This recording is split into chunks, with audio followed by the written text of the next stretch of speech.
Hey everyone! So today's topic is actually kind of related to, yet kind of different from last week. So last week we talked about perfection and the expectations that we have of ourselves, and how when we have really high expectations of ourselves, it can cause anxiety and depression, just our own difficulties, and kind of set ourselves up for disappointment. So today's topic is similar in the sense that we're also talking about expectations, but different because we're talking about our expectations about other people. So I actually had a conversation with someone again this week about it, and it just made me think of how much of our own struggle and stress is because of the expectations that we have of other people. So let me explain a little bit. So when we're talking about our expectations of ourselves last week, we were talking about how we think that we should be able to do something, or we think that we should be good at something, or that we should have the ability to accomplish something. And sometimes that's just because it's something that has it's a standard that we've set for ourselves, or a lot of the time it's because we're comparing ourselves to other people, and that gets really difficult because we can't be perfect. But it's interesting because the expectations that we have of other people kind of comes those expectations come from a similar place, right? So when I have an expectation that someone's going to treat me a certain way, it could be because of a standard that I've set where I feel like that's just what's expected, that's what's right. Or it could be because I see other people being treated a certain way, and so then I feel like I should be treated that way as well.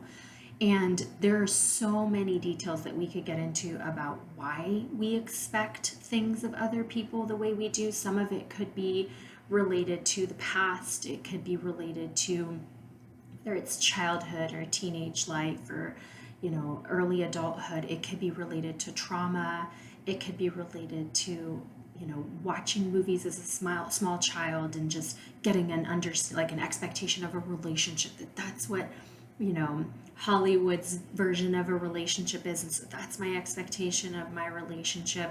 It could be a result of observing family members, or our parents, or other people in our life. Watching your parents interact a certain way will give you an expectation of how other people should act sometimes. So the why of why we have expectations of other people and what those expectations are, there's a lot that could feed into that, and I wish I could kind of dive into every possible example, but that's just not possible. So kind of as I'm explaining this, I want you to try to think of some of the people that you have in your life that you have an interaction with or a relationship with, and what are some of the things that they do that lead to you either feeling upset with them, or disappointed with them, or maybe bad about yourself because of the way that they acted or behaved. So as I'm speaking, hopefully some stuff will come up, and then maybe that'll give you something to think about as far as what are your expectations of other people. And then hopefully you'll be able to sit and think of why you have those expectations of people. And that might be something that you can brainstorm on your own, or it could be something that you need to talk to a close friend about, or you may need to talk to your therapist about it, because our expectations do, they affect the way that we feel about people in our lives and the way we feel about ourselves. So jumping into it, a lot of the times when we think of expectations of people that we're in some kind of a relationship with, whether it's a parent or a sibling or a friend or a significant other, we feel some specific way about what we think is right or wrong in the way that they treat us. So if you're talking to your significant other and they make a comment about something that you cooked, or something that you did, the way you did the laundry, or the way you made the bed, or the way you picked up after your kid or took care of your kid, then if they say it in a way that has any kind of tone that's not, the tone that you wanted to hear it in, or the tone you would have used, that simple change in tone or difference in tone from the way you would say it or the way you want them to say it can be enough to hurt your feelings, or make you mad at them or feel unappreciated or taken for granted or whatever.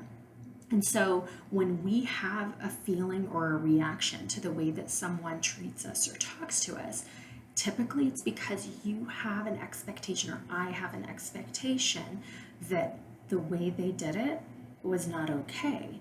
They should have done it differently. They should have said it different or behaved differently or whatever. And most likely, if you interact with any other human beings, then you've found at times you're having to tell the other person why what they did hurt you or how you wish they would have said it differently.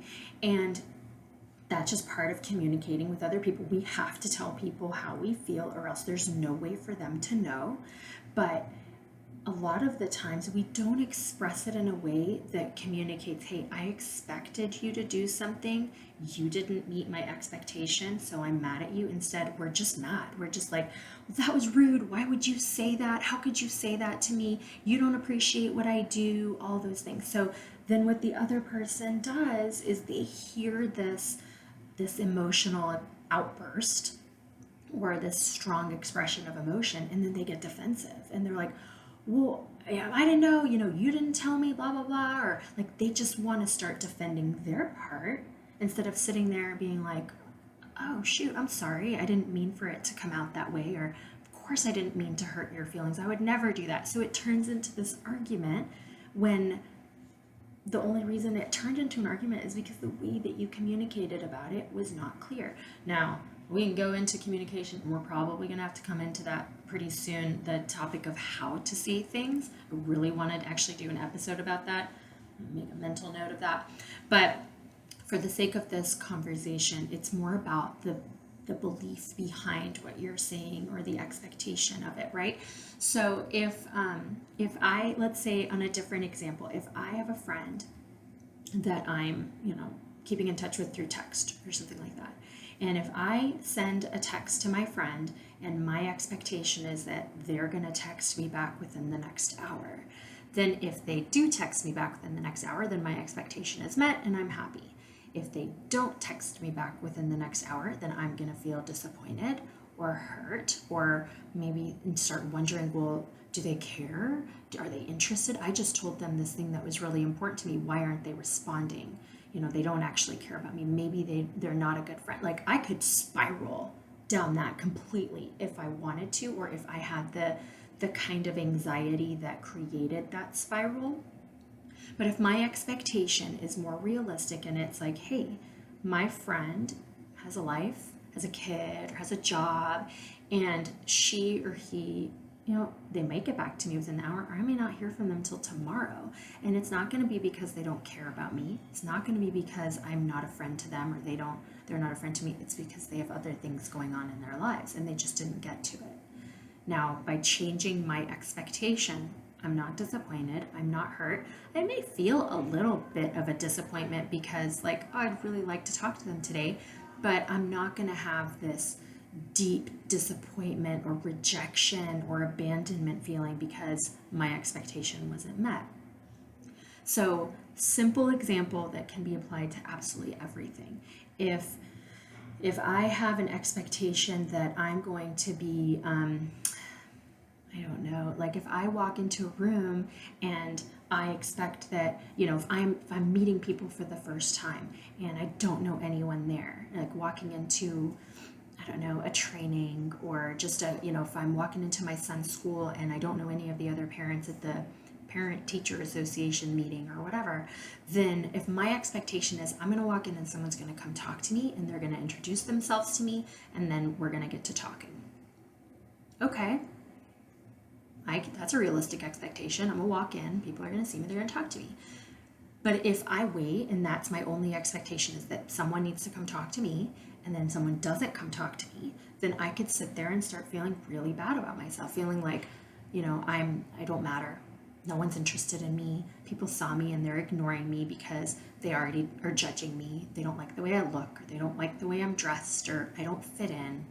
Well, if I have all those thoughts rush into my mind, then I'm probably just going to stay by myself. I'm not going to talk to anyone, and I'm going to perpetuate that cycle where I make no friends, I don't get involved, and I feel very judged and very kind of left out, right? But if I walk in with the same scenario, but my expectation is someone might talk to me, but I also need to expect that they might have their own friends already. They may not notice that I walked in. They may think that it's weird to just walk up to a new person, that I might not like that. So no one might come to me. So I need to be prepared to potentially initiate and talk to someone there. And my expectation is going to be realistic. And if I walk in and no one talks to me, I'm not going to feel this complete rejection and hurt. I'm going to be like, okay, no one came and talked to me. Plan B is I'm going to go say hi, jump in and be able to introduce myself. Hey, I'm Navarre. First time coming to this meeting. What's your name? Whatever.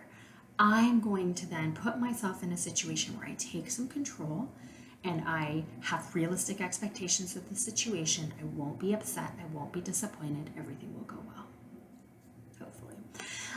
And so again, apply it to another scenario. If I am, for some teenagers or young adults that I talk to who are trying to make friends and don't have friends, if they are, messaging with people, if you're on a dating app or something online and you expect that, okay, if I put myself out there and I, start messaging people, well, everyone's going to be interested. Everyone's see my picture. They're going to be interested. They're going to want to talk to me.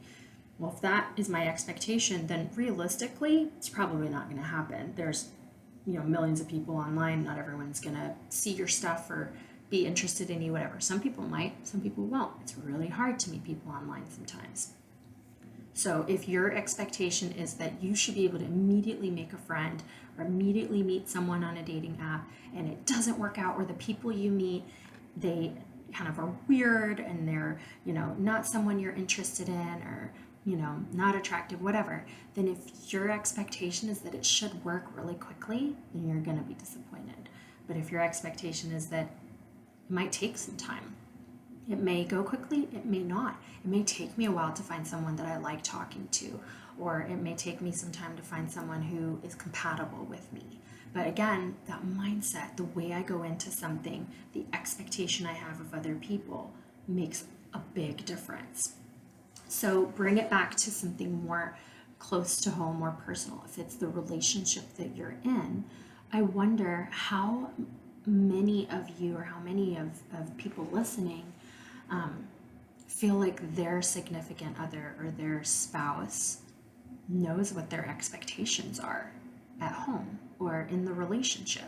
Because I think, the longer you're with someone, hopefully the more you get to know them, the more conversations you have, you grow together, you experience life together. And so naturally you learn things about each other.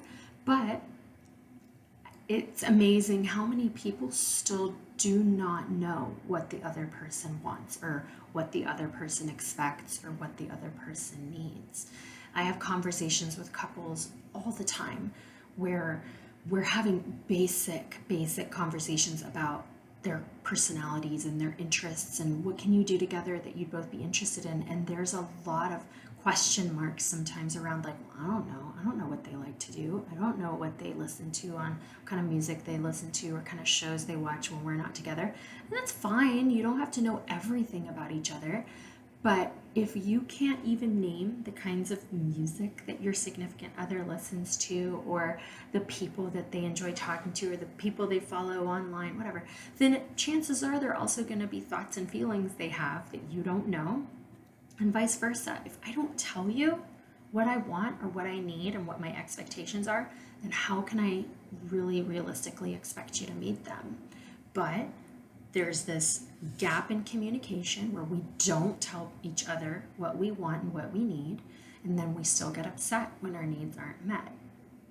That's a problem, because then you're just doomed to fail. You will be disappointed if you do not communicate your expectation. So there's two parts. There's have clear or healthy and realistic expectations of other people, and then communicate those expectations to those people. Now, there are going to be people in your that you interact with that you don't communicate those, like the school example. If I'm walking into a PTO meeting or PTA meeting, I'm not going to walk up to people and be like, my expectation is that you're going to talk to me today. That's ridiculous. Don't do that. No one will like you. But so in that scenario, you're talking to yourself about your expectations of other people, and you're dealing with that very privately within yourself. If it's someone that you do have a relationship with, that is an appropriate way or time to communicate your expectation. If I want my husband to be responsible for making dinner, or if he wants me to be responsible for making dinner, we should probably communicate that. If our child has baseball practice today, then we need to be talking to each other about who's going to get him. If I'm expecting him to just know that he has to take him, and he's expecting me to just know that it's my turn to take him, it's going to be a problem. The kid's not going to get picked up from school, and no one's going to get to baseball practice, right? We have to communicate our expectations. And then, it trickles down to everything in your life. Who's responsible for the laundry today? Who's responsible for packing the lunch today? Who's responsible for feeding the dog, for, paying the certain bill? What are the expectations? And then there's more personal things like, hey, I don't like it when you joke around about this thing, or hey, when you make this particular comment, that really messes with my insecurity about my body or my education, whatever. If I don't tell you that I expect you to treat me differently or to talk to me differently, then you're going to do or say something that bothers me, and then we're kind of in a bad situation. Now, if you do the thing that bothers me and I still don't tell you that it bothered me, it's kind of on me. I'm responsible for speaking up for myself, for telling you how I feel. It's not a perfect system. It takes practice, and it takes the ability to hear from the other person that you're wrong. Or if you do something that hurts someone else and they point it out to you, please be good about it and be like, I'm really sorry, I shouldn't have done that. That wasn't my intention. But the speaker also needs to communicate it in a nice way. You can't be a jerk when you're telling someone that they hurt your feelings, or else you're just doing the same thing they're doing, right? So your expectations have to be communicated clearly. And if your expectation, so let's say that I tell my husband that, it bothers me when, if he pets the dog a certain way. That's a stupid expectation, or like a problem to have. There's nothing to it. If it's like, oh, I'm jealous that you're petting the dog and I don't get to pet the dog. I don't know. I'm making up ridiculous examples because the point is for it to be ridiculous. So if I say that and he's like, hey, I hear what you're saying, but that's not really a fair thing for you to be mad at me for. So we talk it out. And if in the end I'm like, okay, you're right, that's kind of ridiculous, I shouldn't be upset about that, then I need to take my expectation, I need to change it, and I need to really, really work on not letting that thing bother me. It's not always easy. Sometimes it can just be an awareness thing, and then you're like, okay, that's ridiculous, I can't worry about that, and you let it go. But a lot of the times you're having to break a habit of feeling a certain way or reacting a certain way.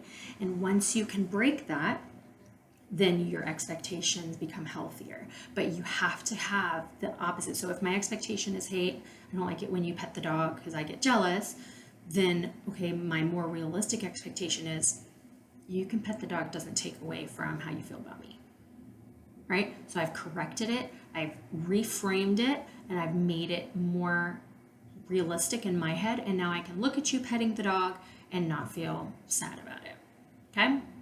So sometimes your expectations are great and you need to just communicate them to someone else, but a lot of the times your expectations are not going to be realistic, and they're not going to be healthy, and you have to work on changing them. So if you have, again, kind of going back to what I said at the beginning, a good way to measure if you have maybe an issue with expectations or the possibility that your expectations are not realistic, a good way to measure that is to start paying attention to negative feelings that you might have towards someone, and how they're acting towards you and what their behavior is. So if I observe, if my husband says something to me, or my son says something or does something, and I have a reaction that's upset, a negative, sad, disappointed, irritated, scared, whatever, then that is a good first clue. Hey, that didn't feel very good. I didn't like that behavior. Why didn't I like it? Okay, is it okay that I didn't like that? Am I like, maybe is it justifiable that I don't like that? Or is that something that maybe it's not a big deal and I'm just being sensitive to it? So I might be able to answer that question myself, but a lot of the times I'm gonna have to present it to someone I trust and be like, hey, listen, this bothered me. Do you think that like, should that bother me? Am I being a little ridiculous? And depending on the person, if there's someone that you trust is gonna be honest with you and they have good judgment, then, they may give you the answer, or it might be something that you talk to maybe a couple of people about. Therapists are good for that because they're probably going to be pretty neutral and they're not going to be emotionally involved. So if you do something, I call people out all the time. Even if it's a really, really personal or hard thing, I'll find a nice way to be like, could have worded it differently. I could see why maybe they got upset with you because that wasn't really the best way to handle it. Or, yeah, maybe you were, I could see why it upset you, but maybe you were a little bit sensitive about that. Maybe that's something we could work on you kind of toughening up about, or maybe not taking it so personally. So someone that will call you out and help you see it the right way, that's the person you should be talking to. We all have expectations that aren't super realistic or that aren't fair of other people. All of us. It's just human condition. But being aware that it's possible that you have expectations that aren't fair is a really, really good step, because you have to start with being objective when it's really hard to be objective with our emotions, but you have to try. You have to ask yourself, like years ago, I'm still a really sensitive person, but years ago, I used to cry about everything. And I think I may have said this on an episode in the past, but I get my feelings hurt so quickly. And my husband could tell you all kinds of stories and stuff we can laugh about now, but stuff that when I was in my early 20s, or I was 19 when I met him, so young, so early relationship or early years of our marriage. I was 22 when we got married. Things that would hurt my feelings, and just because I was I don't know, the way I viewed things was different. I was young and super sensitive. And so now I've trained myself to not be as ridiculous. I'm still sensitive, but it's controlled. But there were things that back then, my expectation was, that, I don't know, like that he wasn't gonna, act like a guy sometimes, or like if he joked with me a certain way and I'd get my feelings hurt, that later I was just like, that's normal, that's how people talk to each other, I'm just a big baby. And so we had to learn together, like I had to be able to say, hey, that hurt my feelings. And there were some things that he was like, you're right, shouldn't do that, I'm so sorry, I shouldn't have made that sarcastic comment or whatever. And then other things that he had to be like, okay, but that's not fair for you to be mad at me, because I don't, that wasn't that big of a deal. And then I'd think about it, we'd talk about it, and then I'd be like, okay, I need to grow up. I need to not be so sensitive. And now I can look back at that and realize, okay, that was a good learning experience for me. I needed to be able to tell him how I felt, for him to be able to correct some of what I was feeling, and vice versa. That now, as a 37-year-old doing this as a therapist, I can talk to young couples or young individuals and be like, okay, here's something that I learned when I was, in that stage of life when I didn't have as much self-awareness. And so I can pass that on. I can help my son with certain things, but like, I didn't know that until I communicated my expectation, had it reframed for me, and then I was put in a position where I had to challenge that, change my expectation, and then it didn't bother me because my expectation of it was more realistic. I didn't take it personally anymore. And if you haven't already, I encourage you to go and listen to my episode about taking things personally, because a lot of the times it's very connected to expectations. We take things personally in part because our expectation is that we should be treated differently. So they're separate in a lot of ways, but there are aspects that overlap and that affect each other. So you should listen to that. So, what are your expectations of people in your life? I want you to think of expectations of people that you don't know, just when you walk into a strange place, Walmart, Target, whatever. Are you expected to be judged? Are you expected to be looked at and, you know, the people are going to be attracted to you? Are you expected to, or do you expect people to, talk to you? Or do you expect people to leave you alone and not want to talk to you? Whatever it is, what are your expectations of strangers? What are your expectations of people in your life? And I'm not saying make a list of every expectation you have. I'm just saying be mindful of what the expectation is that you might be kind of looking at the world through. What is that lens where you look and you expect people to act a certain way? This is something that you might experience on a regular basis, that you really find that you have a lot of expectations. And then there are some situations or kind of times in life where it's really like, you know all the people in your life, you're clear on everything that you expect from them. It's not really a big deal, but then every now and then something big happens and you're like, okay, there was a feeling there, I don't like it. I think I had an expectation that wasn't met, or I think there's a disappointment because of an expectation.